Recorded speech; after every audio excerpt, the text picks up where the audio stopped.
What's going on, guys? Back with another video. So this is a clip from Pierre. Looks like he's at a town hall here with the people of Battle River Crowfoot during his by-election campaign. And some woman stands up and asks, why shouldn't the West separate? And Pierre Poilievre gave an answer, and I think you're really going to like it because it's perfect. Now, before we get into this, please don't forget to like and subscribe, as it really does help grow the channel, and I appreciate you guys so much for doing that. Let's get into this, and then we'll talk about it after like usual. What would you say to someone like me who is a young family and seeing more hope in the idea of the landlocked Western Canada than a never-ending level of government? The Liberal government owns the media, they run the universities, they have no shame or integrity. It feels like the game is rigged and that the East will always decide their fate. Why should Alberta and Saskatchewan stay? That's a fair question. A very fair question. I frankly understand the frustration that people feel.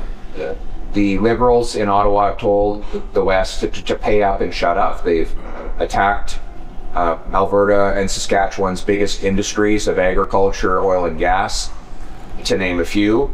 And they have transferred massive wealth out of this region. So all of those concerns are legitimate.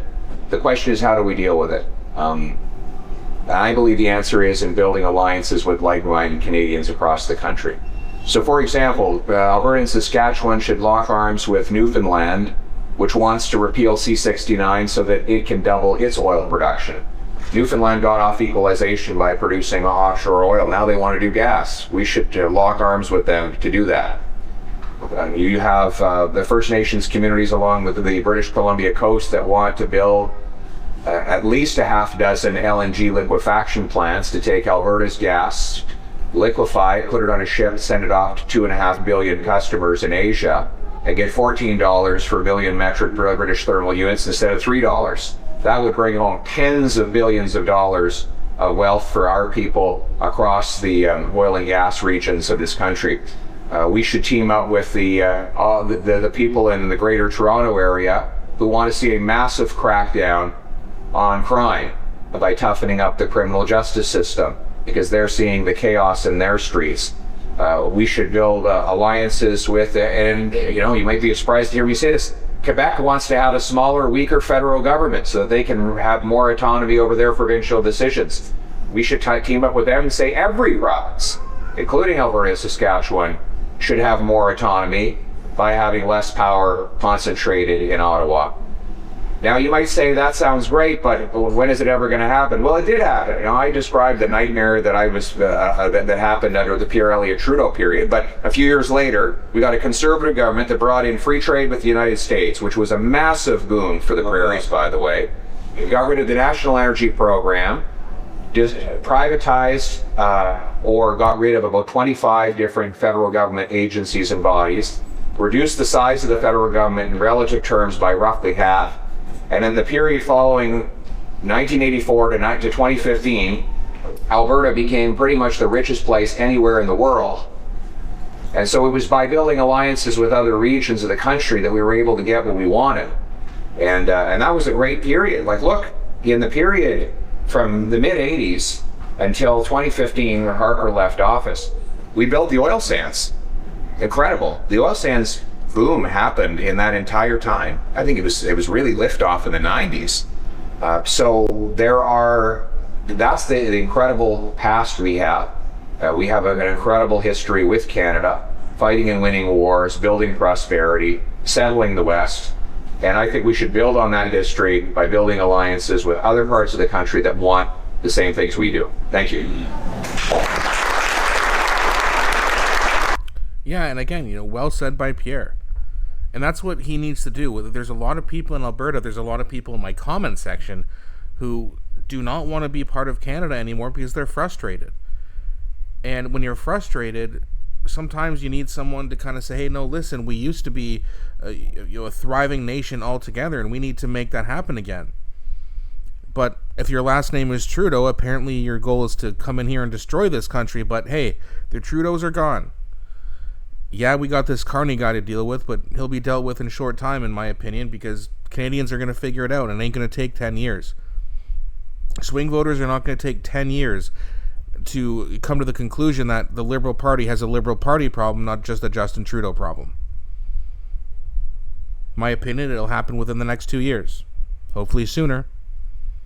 But when that happens, and Pierre Poilievre should get a chance to be Prime Minister, he can kind of go back to that. And, I think that if Albertans who want to separate have a Prime Minister like Pierre Poilievre, I think a lot of people will kind of say, okay, you know what? If we're going to have someone who at least listens to us and works with us, we're willing to stay. But if we're going to have a government that ignores us and steals from us, in their opinion, and I understand the frustration, then I kind of get why you'd want to leave. I don't want you to leave, but I understand why you would want to. I don't want to leave Canada personally. However, how much worse can things get before more and more people do start to leave, want to leave Canada? There's already people who have wanted to leave and have left, maybe never to return. Or maybe we can convince people to come back. But we have to have a thriving, proper country in order to do that. And the Conservative platform is the best platform to get as close to that as possible. Maybe it's not perfect, but it's a lot better than what we're looking at right now. And I know Mark Carney's only been in there for 3-4 months. I get it. But we all know the plan is. Anyone who looks at what's happening with the WEF and the elitists and globalists like Mark Carney, the plan is not to help people. The plan is not to have a thriving country. It's a plan to help them thrive. There's a reason Mark Carney's not putting his elbows up and retaliating with counter tariffs. Why would he? 91% of his investments are in the United States. He doesn't want to mess with them. Not to mention he's clearly buddy-buddy with Trump. I mean, a lot of people were posting these pictures of Kevin O'Leary and Danielle Smith when they were at Mar-a-Lago, and, they took a picture with him smiling, and, oh, look at Trump and his friends. Danielle Smith is Trump's friend. Well, by your own logic, liberals, then Carney is Trump's friend too, because there's lots of pictures, especially recently, with him and Trump and Carney smiling and wishing him happy birthday, and they got pictures with their thumbs up, not their elbows. So if you think that Danielle Smith and Kevin O'Leary are Trump's friend because they went there and had a picture with them, well, maybe Carney hasn't been to Mar-a-Lago, but the picture is the same. Smiling, elbows up, being diplomatic, which is not what Mark Carney ran on, but when Danielle Smith was being diplomatic, oh, she's a traitor. It's just a bunch of hypocritical nonsense. But let me know what you guys think. I thought that was a perfect response from Pierre Poilievre, our future Prime Minister. But please don't be shy. I really enjoy engaging with you guys. Thanks for watching. I'll be back shortly with a new one.